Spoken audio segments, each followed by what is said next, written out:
Hoje eu quis trazer um assunto que todo mundo tem curiosidade, que é sobre a mediunidade. Mas eu vou falar da mediunidade de Jesus, ok? Então, nós vamos ver Jesus e a mediunidade. Porque, na verdade, dia 23, eu acho, 23 de maio, foi o dia de Pentecostes, segundo a Igreja Católica comemora a descida do Espírito de Deus sobre os apóstolos. Então, lembrando desse tema que é tão interessante, eu resolvi usar a mediunidade para nós termos uma visão geral do que é a mediunidade. Então, nós todos somos espíritos. Aqui nós estamos na doutrina espírita e nós temos a certeza que somos espíritos, encarnados ou desencarnados. Encarnados somos nós que estamos aqui nos olhando, e desencarnados, aqueles que estão no mundo espiritual. E nos comunicamos intimamente, seja em pensamentos, em sentimentos, sentindo impulsos, pressentimentos, atitudes, sendo influenciados e influenciando uns aos outros. Nós sabemos que o pensamento é a manifestação de nós, espíritos imortais. E é através do pensamento que nós nos comunicamos. Penso, então pensando, eu falo, comunico a minha ideia, falando, como estamos fazendo agora, mas no substrato, no início desta palestra, deste meu pensamento, desta minha palavra, está o meu pensamento. E esse pensamento, ele vai se emanando de mim e vai atraindo os pensamentos similares, afins. Então, assim, nós pensando, nós falamos, agimos, sentimos e influenciamos e somos influenciados. Vocês não veem que as crianças são muito influenciadas não só pelo que os pais falam, pelos carinhos que recebem, pelos castigos, assim, que às vezes são necessários no sentido de correção, e pelo exemplo. O exemplo é uma coisa realmente que todo mundo sabe que o exemplo é fundamental para as nossas vidas. Quem tem consciência em si mesmo de que fenômenos como vidência, audição, psicofonia, psicografia, efeitos físicos são provenientes de outra individualidade, ou seja, de um espírito, essa pessoa é considerada como médium. Médium quer dizer um medianeiro. É aquele que, através das energias anímicas, quer dizer, do espírito, da própria alma, entra em contato com outras almas, outros espíritos, e por uma capacidade em maior ou menor grau que a pessoa tenha, que isto é uma coisa orgânica, mediunidade é uma capacidade orgânica, e que é mais desenvolvida ou menos, em vários graus, então a pessoa tem a capacidade de ser medianeiro de pensamentos, de atitudes de um espírito. Então, quando a pessoa tem essa capacidade de saber o que é dela e o que vem de fora, nós somos um médium consciente, realmente. Há, infelizmente, pessoas que são médiuns e não sabem, não percebem a influência que recebe de outro. Vocês já tiveram uma experiência de que a pessoa está bonitinha, numa boa, Aí houve uma notícia na televisão, leu uma notícia no jornal, e a pessoa fica incomodada, chateada com aquilo. E às vezes nem está querendo, mas é influenciado, o seu sentimento é influenciado por mais notícias. Então, uma notícia bem desagradável que a pessoa fica revoltada com aquilo, quer dizer, nós acabamos trazendo para o nosso interior pensamentos, sentimentos que não são nossos. Então, é importante, em todos os momentos, nós termos um autoconhecimento, uma autovigilância. Quem faz dieta porque precisa ter muita vigilância, não é verdade? Porque a coisa mais fácil é a gente aceitar um sorvete, ficou chateado, então vamos lá comer pizza, estou feliz, vamos lá comemorar, vamos comer pizza. Então, quer dizer, nós estamos trazendo para o nosso corpo físico influências de que a pizza é gostosa, que vai nos dar felicidade. Vai engordar. Eventualmente, o que dá felicidade é a companhia que se forma em volta daquela pizza. A conversa, a companhia é que traz alegria, não a pizza propriamente em si. Mas nós vamos ver que a mediunidade, como eu já falei, é uma faculdade natural que todos os espíritos têm de comunicação e influenciação entre os mundos físico e espiritual.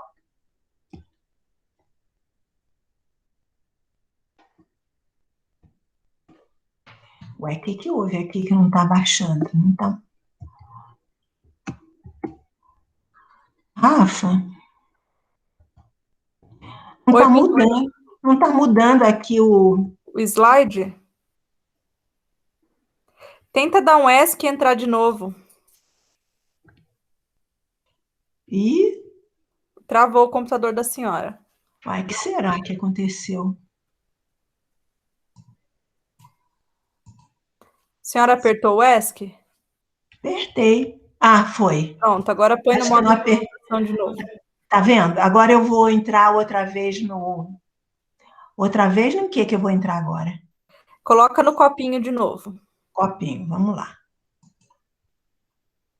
Tá. Pode seguir. Espera, o seguinte aqui.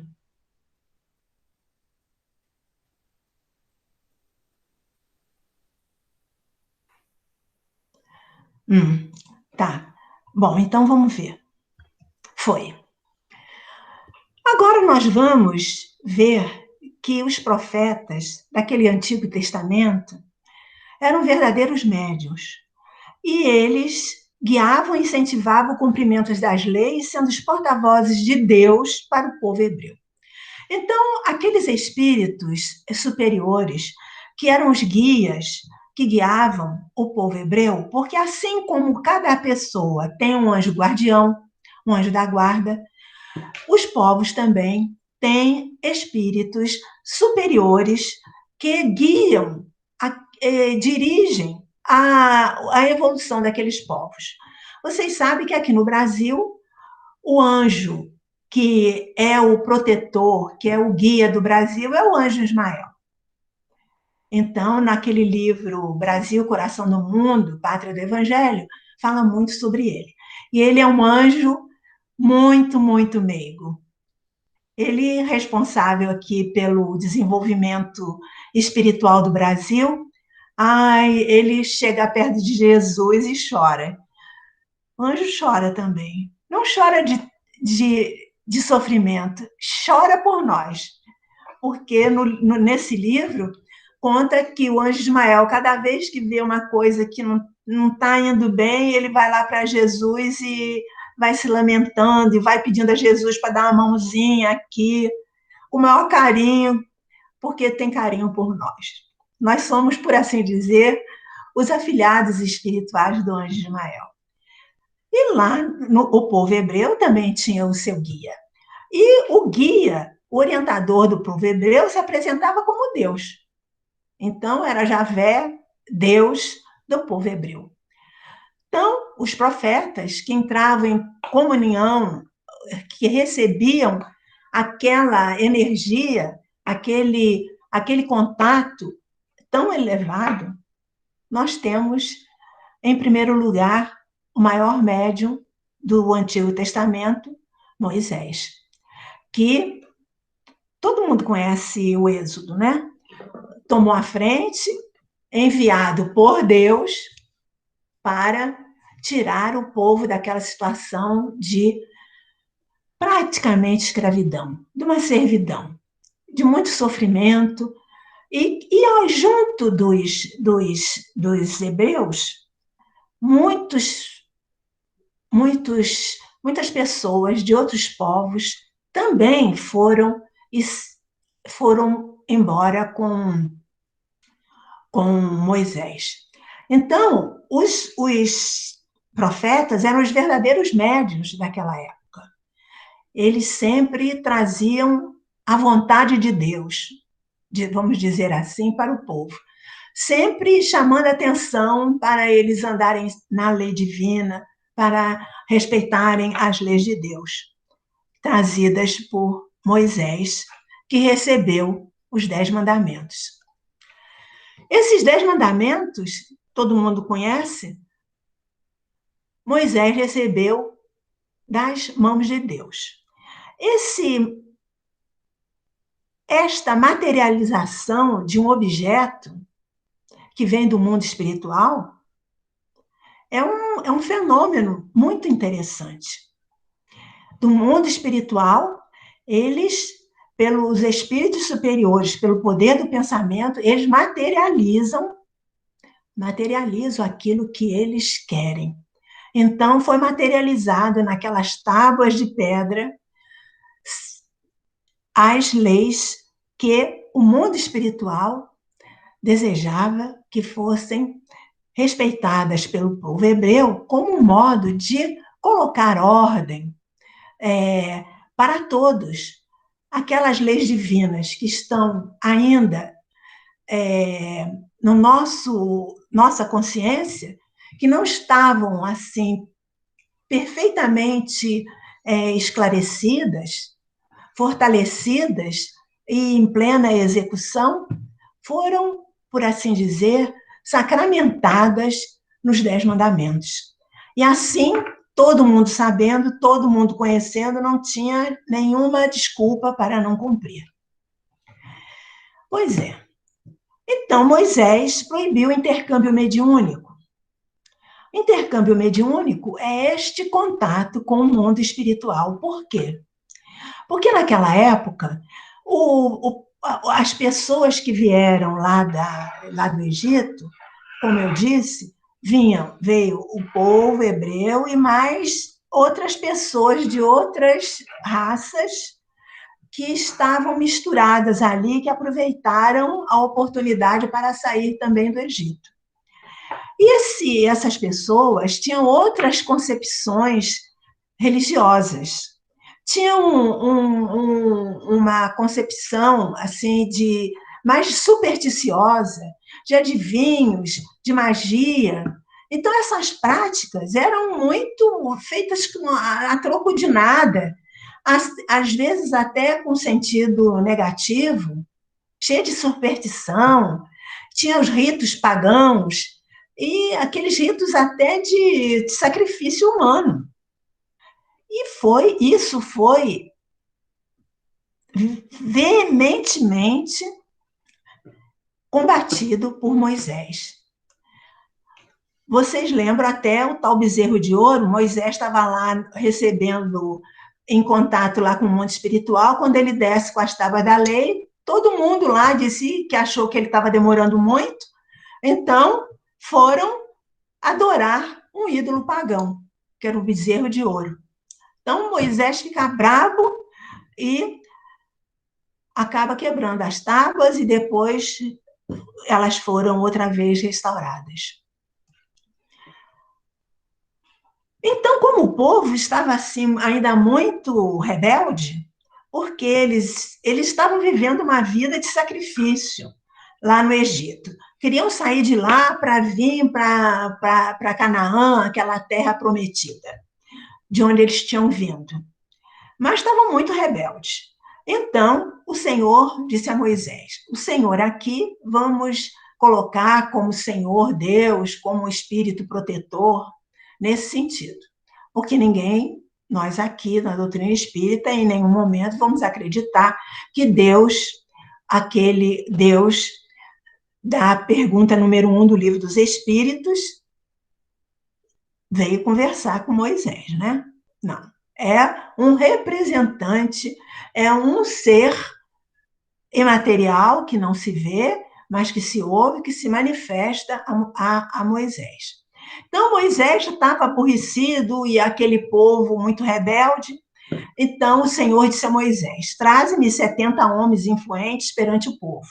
Separarei uma parte do espírito que tens, ou seja, daquela energia, daquela capacidade, e passarei a eles para que repartam contigo a responsabilidade da condução do povo. Então, Moisés separou esses 70 e eles puseram-se a profetizar, ou seja, eles receberam, digamos assim, uma abertura no seu espírito que capacitou-os a receber, a ser mais fortalecido na fé e na vontade divina. E eles puseram-se a profetizar, porque profetizar é exatamente isso, é a pessoa falar aquilo que o Espírito fala, dirige através de voz, de intuição, enfim, de diversas maneiras. E Moisés falou para o povo: Yahvé, teu Deus, suscitará um profeta como eu no meio de ti, dentre os teus próprios irmãos. A ele ouvireis. Então, aqui Moisés está dizendo uma verdade, uma profecia, um fato que vai acontecer para o futuro, que era um profeta como eu, quer dizer, aquele profeta que via o Espírito face a face, que era, ninguém fazia isso, não acontecia isso com ninguém, a não ser com Moisés. E ele disse, profetizou, que haverá um profeta como eu, que veria o ser mais evoluído face a face, e que o povo ouviria. E nós, então, temos Jesus, que 2000 anos depois, não, menos, não, mais, 2000 anos para nós, né? Mais 1500 anos antes, e para nós, 2000 anos, 1500 anos antes de Jesus, viu, Moisés, viu, gente? Então, é 2 mais 1,5, 3,5. 3.000 anos, 3.000 anos, 3.500 anos. E minha matemática aqui está ruim. 3.500 anos e Jesus 1.500 anos antes de Cristo. E Jesus diz: eu sou o caminho, a verdade e a vida. Ninguém vai ao Pai a não ser por mim. Porque para Jesus, ele chamava Deus de Pai. Tanto que ele fala Pai Nosso. Porque nós todos somos filhos do Deus Todo-Poderoso, o Criador. E como fomos criados por Deus, nós voltaremos outra vez para Deus, quando formos perfeitos.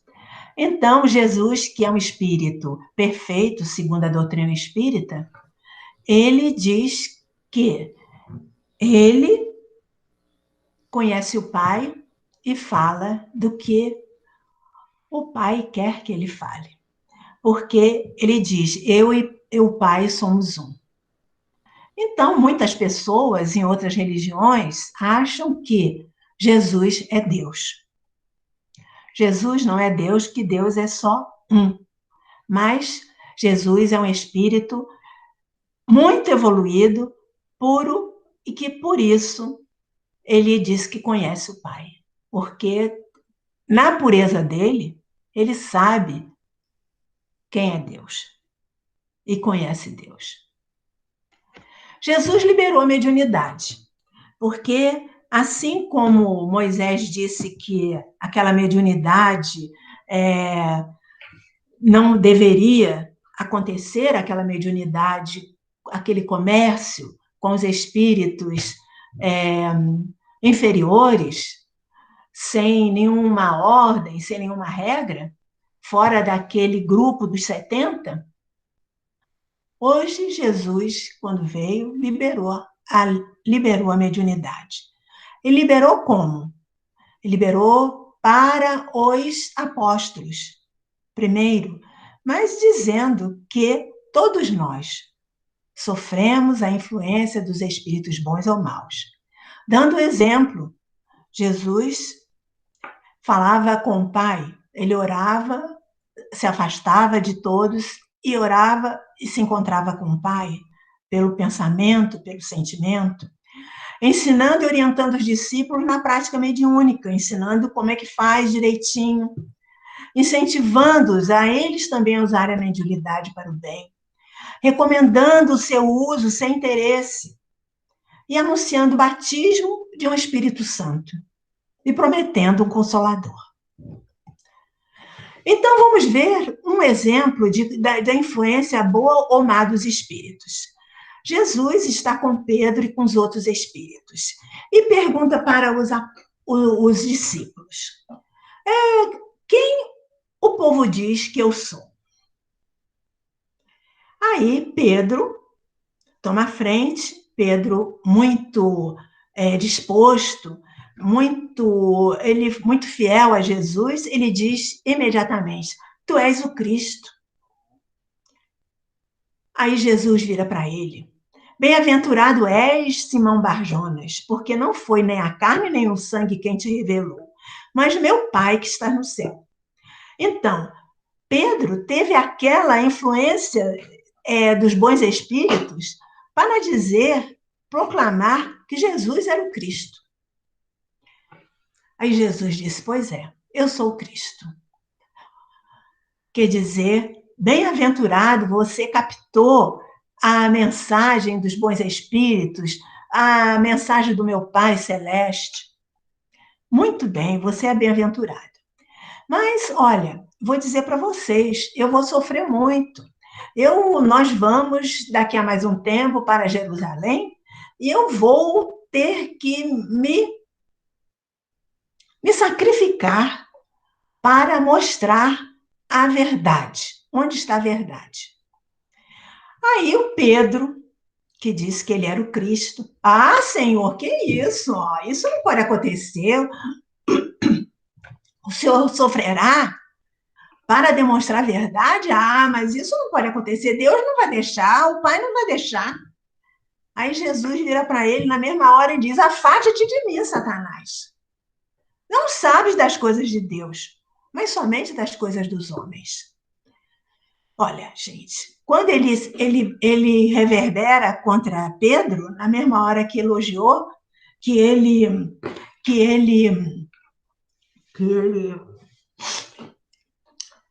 condena Pedro e chama Pedro de Satanás. Que Satanás, gente, não é demônio. Satanás quer dizer adversário. Essa palavra simples de adversário acabou virando um nome de espírito mau, que não é o caso. Então ele fala: afasta-te de mim, Satanás. Não sabe das coisas de Deus, mas somente das coisas dos homens. Por quê? Pedro não podia entender como ele, que era o Cristo, está dizendo que ia sofrer, que ia morrer, que ia ser sacrificado. Ele não podia entender isso. Então, Jesus diz que isso, se o Pedro, no entendimento dele, se ele é o Cristo, ele ia ser o Messias, ele ia ser o rei, ia ser elogiado, ia ser enfim, adorado por todo mundo, ia ter um sucesso material extraordinário, queria ser reconhecido por todos. E isso é coisa material. A coisa espiritual é de outro nível. Nós podemos ser ricos e ser infelizes, e ser pobres e ser felizes. Isto é do mundo. Agora, quanto ao mundo espiritual, as coisas são diferentes. Tem outros valores. Jesus exemplifica. Ele aparece com Elias e Moisés, num momento em que Pedro, Tiago e João vêm, os três, envolvidos em luz, nos seus corpos espirituais, meio materializados, quer dizer, seus perispíritos brilhando.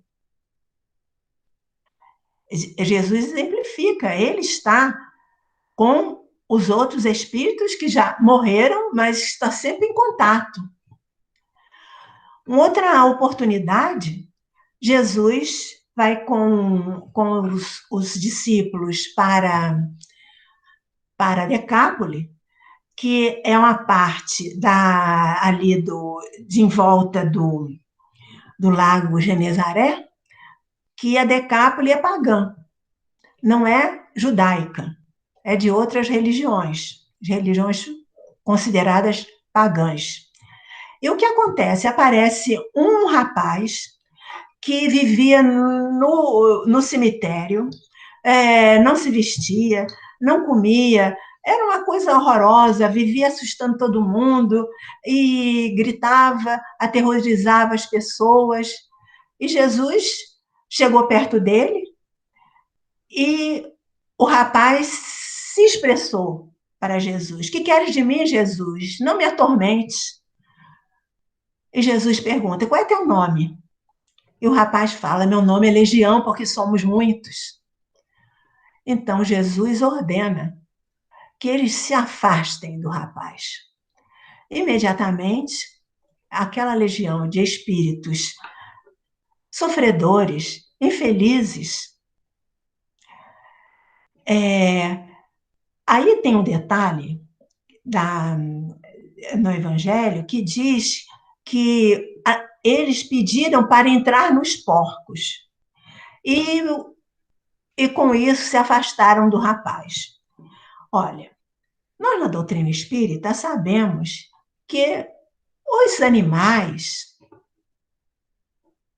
não são invadidos, não têm mediunidade, não são invadidos por espíritos humanos. Acontece que deve ter acontecido que, segundo a doutrina espírita, aquela quantidade de espíritos atormentados que estavam com o rapaz, eles saíram assim numa vibração energética tão desarmonizada que assustaram uma vara de porcos. E os porcos, assustados, correram e caíram no mar. Daí nós vemos que era uma cidade realmente pagã, porque os judeus não comem porcos. E aqueles porcos, aquela quantidade de porcos, aquela manada de porcos, foi que morreu na água, foi um prejuízo que alguém teve. Então, eles chegaram perto de Jesus e disseram: "Olha, por gentileza, com todo jeito", eles disseram para Jesus voltar para a Galileia.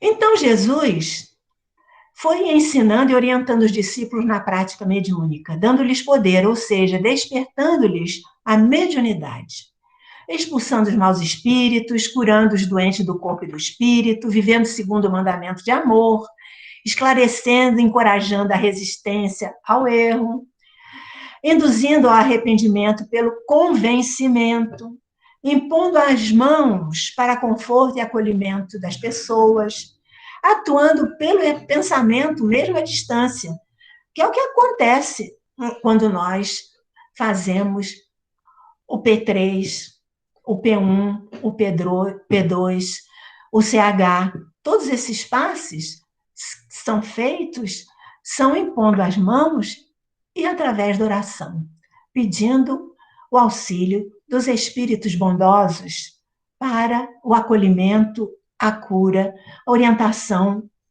para quem estamos orando. E falando com afeto, com vontade firme, emanando bons fluidos. O afeto, a oração, a vontade emanando bons fluidos é uma coisa que podemos fazer sempre, orando e oferecendo todo esse nosso sentimento aos bons espíritos, porque nessa época são muito necessários. Então, aqui, temos várias situações em que Jesus vai ensinando os apóstolos, através da cura, da imposição de mão, da conversa, do acolhimento fraterno. Recomendando o uso sem interesse, Jesus diz, de graça recebestes, de graça dai. Quer dizer, mediunidade nenhuma com Jesus pode ser cobrada. No centro espírita, ninguém cobra nada, ninguém vai cobrar entrada, ninguém vai cobrar passe, palestra, curso, de maneira nenhuma. Agora, como nós temos um local, e esse local realmente nós temos que pagar imposto, pagar luz, enfim, essas outras coisas, nós agradecemos a colaboração das pessoas, porque se as pessoas não colaboram, como é que nós vamos poder colocar a serviço todos esses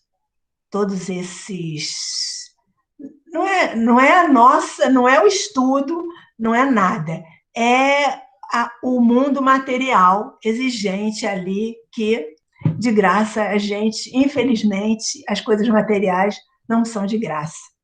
Mas a mediunidade não, a mediunidade não podemos cobrar de modo algum. E Jesus, naquele último encontro que ele tem com os discípulos, ele faz um discurso, uma conversa, ou seja, é o último encontro que ele tem com os discípulos. E com isso, ele vai como se fosse deixando o testamento dele para os discípulos, as últimas vontades. Então ele diz, em João está anotado, se me amais, guardai meus mandamentos, e eu rogarei ao Pai, e ele vos dará outro Consolador, a fim de que esteja para sempre convosco. O Espírito de verdade, que o mundo não pode receber, porque não o vê, nem o conhece. Vós o conheceis, porque ele habita convosco, estará em vós. Então, aqui nós observamos que o Espírito de verdade é uma emanação da verdade divina, que vai estar sempre com os discípulos, porque eles conheceram através de Jesus. Então, Jesus diz, ele habita convosco e estará em vós. Ou seja, aquela emanação da verdade que Jesus mostra para eles vai ficar sempre com os apóstolos. E é aquele poder, é aquela intuição, aquela sabedoria, aquele amor que eles que vai estar sempre com os apóstolos, ou com discípulos, por enquanto, e que habita dentro deles. E ele completa, o Consolador, a quem o Pai enviará em meu nome, vos ensinará todas as coisas e vos lembrará tudo o que eu vos tenho dito. E Jesus sabia que ele ia partir e que as pessoas iam pegar tudo que ele falou, tudo que ele fez, e que iam acabar esquecendo, não iam lembrar direitinho.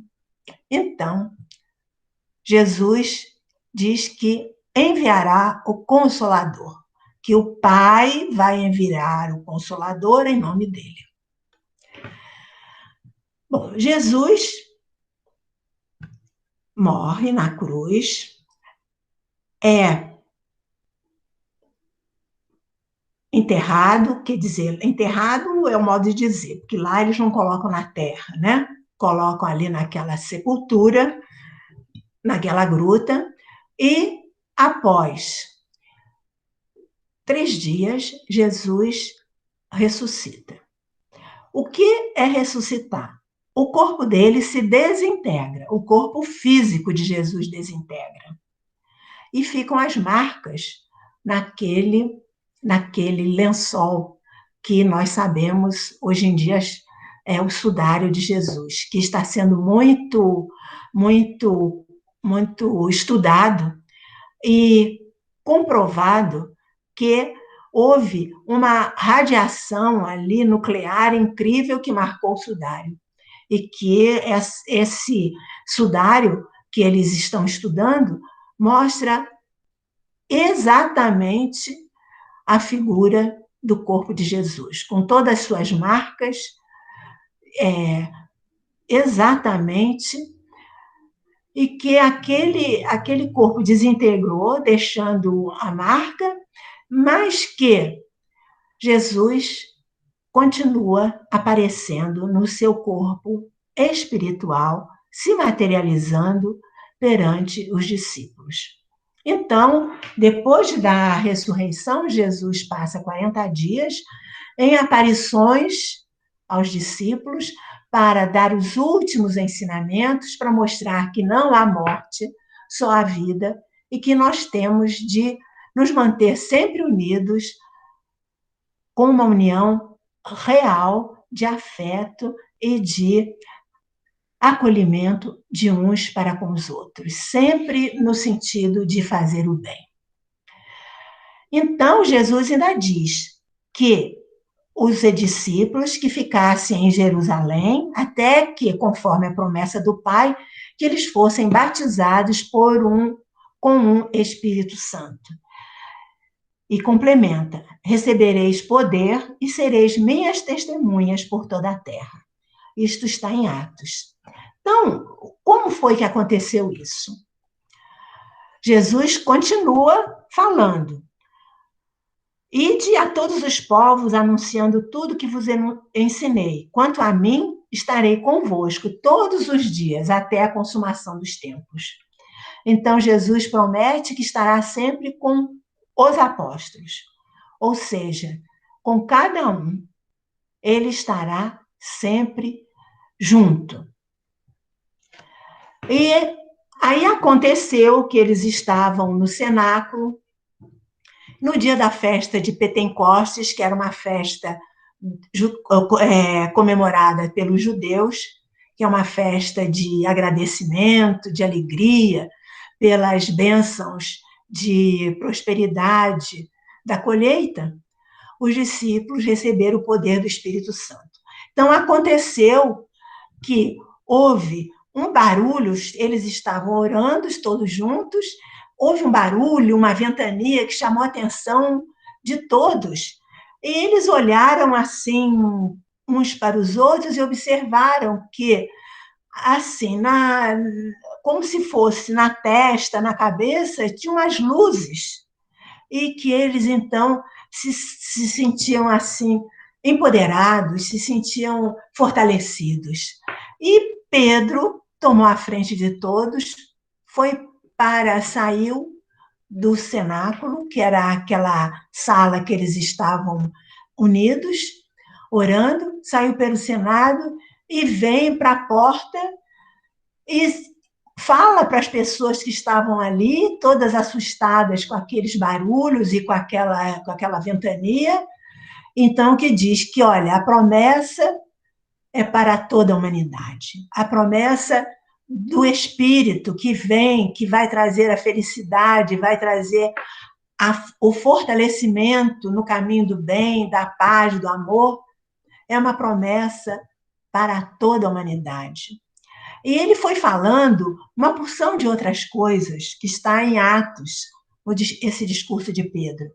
E o mais interessante, que como estava nessa festa de Pentecostes, que eles faziam nessa época, nesse dia, a oferta no templo dos pães, que os pães feitos com os cereais, o trigo, colhido por eles.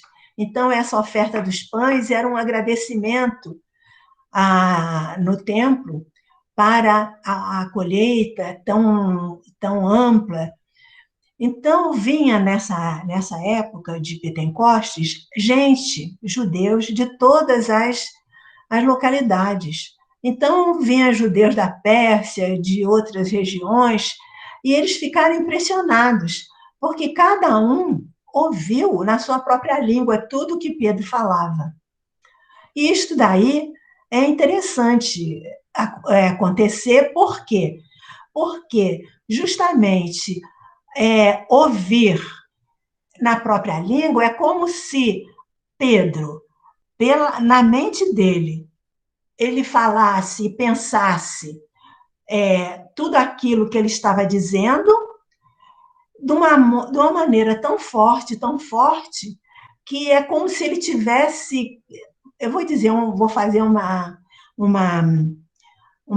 figura assim muito material. É como se o pensamento de Pedro fosse um carimbo que fosse e chegasse na mente, no coração de cada pessoa, e ele entendesse, cada um entendesse perfeitamente o que ele estivesse falando. E daí dizem que Pedro, com esse discurso, converteu as palavras de Jesus 3.000 pessoas. Pedro ficou muito conhecido, porque a mediunidade é uma caridade, é um amor em ação. Pedro, no Atos dos Apóstolos, fala que Pedro com João passaram no templo e a pessoa tinha um senhor que não enxergava, que não andava, que estava sempre pedindo esmola, auxílio. E Pedro disse, olha, nem ouro nem prata eu tenho, mas vou te curar. Levante em nome de Jesus. Ele levantou saltitando e ele era um conhecidíssimo, porque ele estava sempre na porta do templo, e todos ficaram impressionados como é que Pedro, dizendo para ele levantar em nome de Jesus, ele ficou curado. E isso foi assim tão divulgado na época e no local, que as pessoas, quando sabiam que Pedro ia passar por algum lugar, eles botavam os doentes para só a sombra de Pedro curar. Está aí no Atos dos Apóstolos, gente. Vamos conferir. O Espiritismo. O Espiritismo é o consolador prometido por Jesus. Porque o Espiritismo vem, em nome de Jesus, trazer as mensagens dos espíritos superiores, através do Livro dos Espíritos. O Livro dos Espíritos, aqui está a capa do livro, e está o frontispício, quer dizer, a primeira página do Livro dos Espíritos. Então, Livro dos Espíritos contém os princípios da doutrina espírita sobre a imortalidade da alma, a natureza dos espíritos e suas relações com os homens, as leis morais, a vida presente, a vida futura e o porvir da humanidade, segundo o ensinamento dado pelos espíritos superiores, com auxílio de diversos médiuns, recebidos e coordenados por Allan Kardec.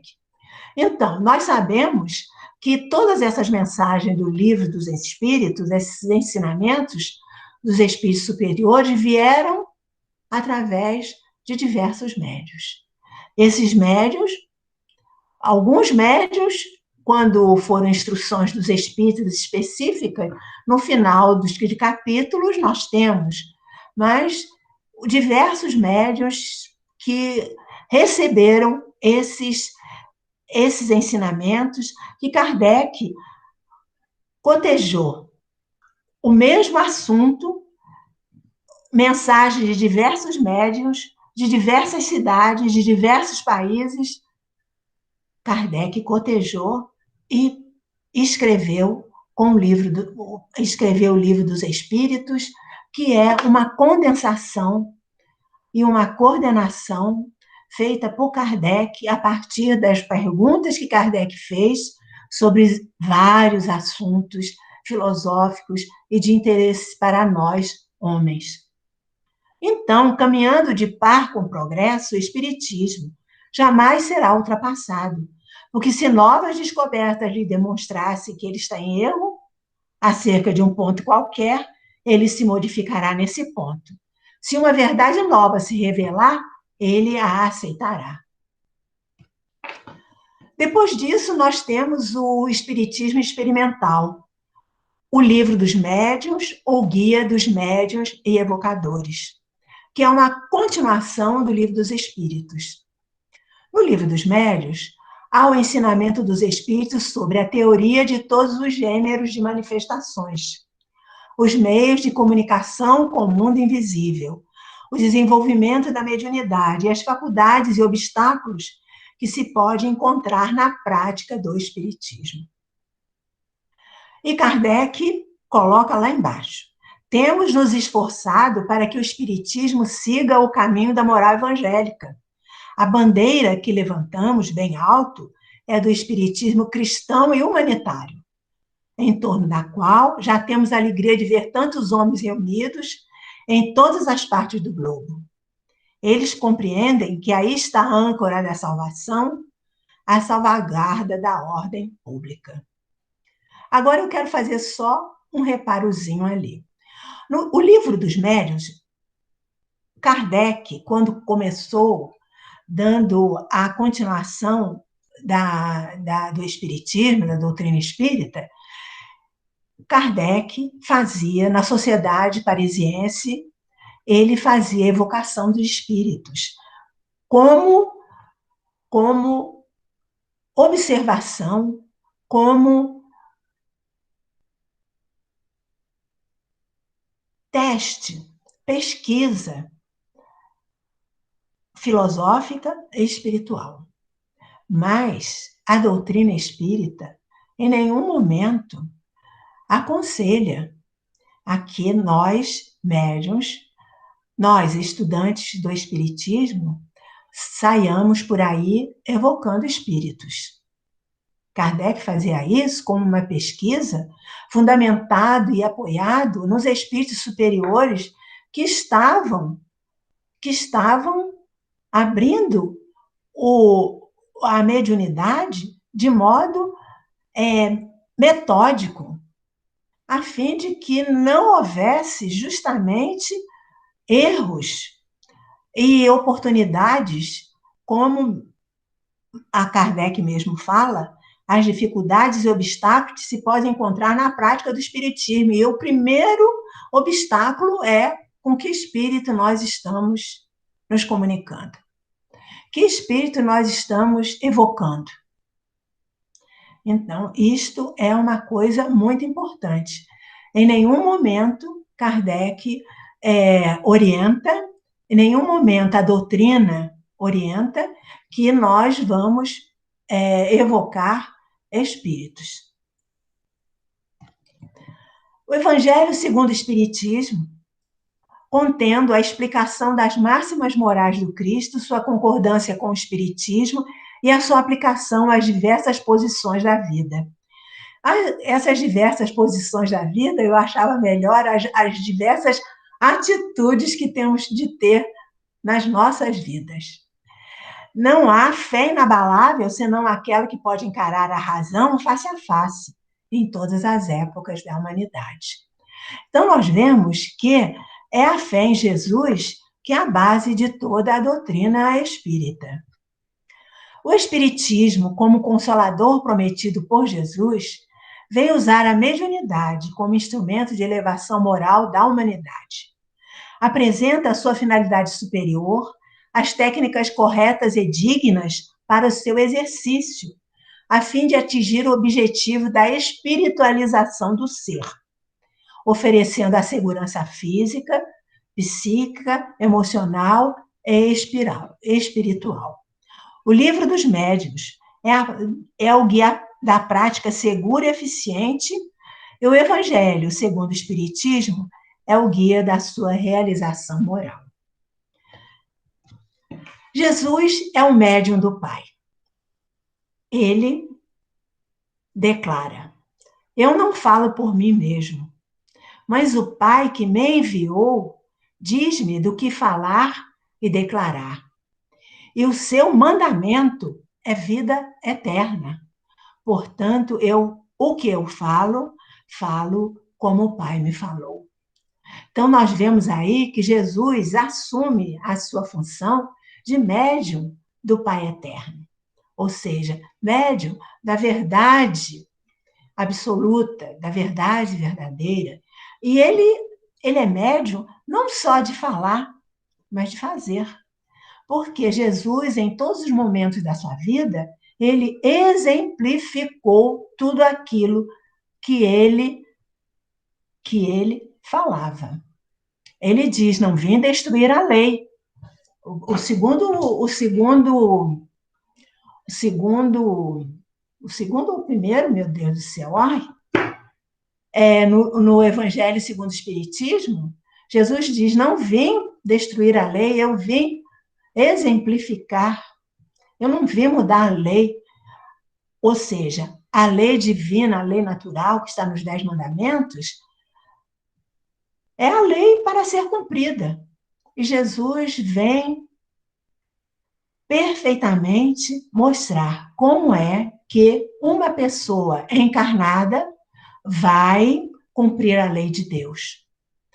E cumprindo a lei de Deus, nós vamos passo a passo, encarnação a reencarnação, nós vamos, pelo nosso próprio esforço, nos tornarmos espírito puro como Jesus.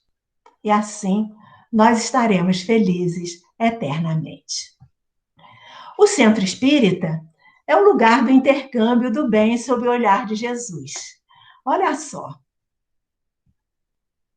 Porque no centro espírita nós estamos todos juntos, orando, rezando, né? Aprendendo como nos comunicarmos com nós mesmos, com as nossas qualidades, com as nossas deficiências, como corrigi-las. Temos a ajuda do mundo espiritual. E nós sabemos que o Espírito Verdade está sempre presente e que Jesus é o nosso guia e mestre, é o nosso modelo. E no Centro Espírita, além disso, tem uma falange de espíritos amigos que vão sempre nos amparar e nos proteger. Nós estudamos, nós assistimos palestras, certo? Nós temos atividades comunitárias no Centro Espírita, temos trabalhos manuais, temos pedágios beneficentes, as criancinhas estão aí sendo evangelizadas, conhecendo desde cedo os ensinamentos e os exemplos de Jesus, os jovens. Então, minha gente, o Centro Espírita é um lugar mesmo de intercâmbio, de afeto, de evangelho, de alegria, de ensinamentos. Porque reconhece-se verdadeiro espírita pela sua transformação moral e pelos esforços que faz para domar suas mais inclinações. Porque sabemos que fora da caridade não há salvação. Este é o lema da doutrina espírita. Fora do amor não há salvação. Fora do bem não há felicidade. Então, o que o espírita faz? Através da atitude no bem, da atitude fraterna, vai transformar a si mesmo e transformar a humanidade. E assim, nós todos estaremos salvos A salvação, na verdade, quer dizer felicidade, é alegria, é saúde, é paz. Paz na família, paz dentro dos nossos corações, paz em todos os ambientes de trabalho, paz nos países, enfim, paz no mundo. Então, o Evangelho é a paz que precisamos em nós e no nosso mundo.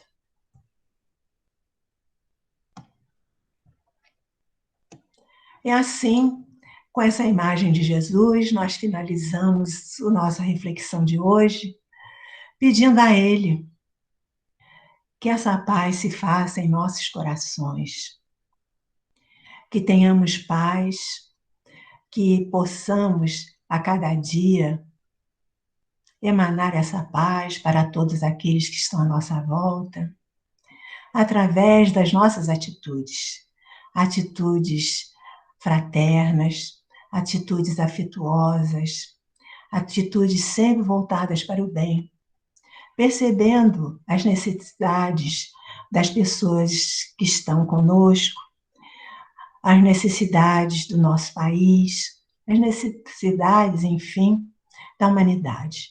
Então, vamos fazer a nossa parte, cuidando dos animais, cuidando da mãe natureza, que necessita do nosso, com o nosso auxílio também.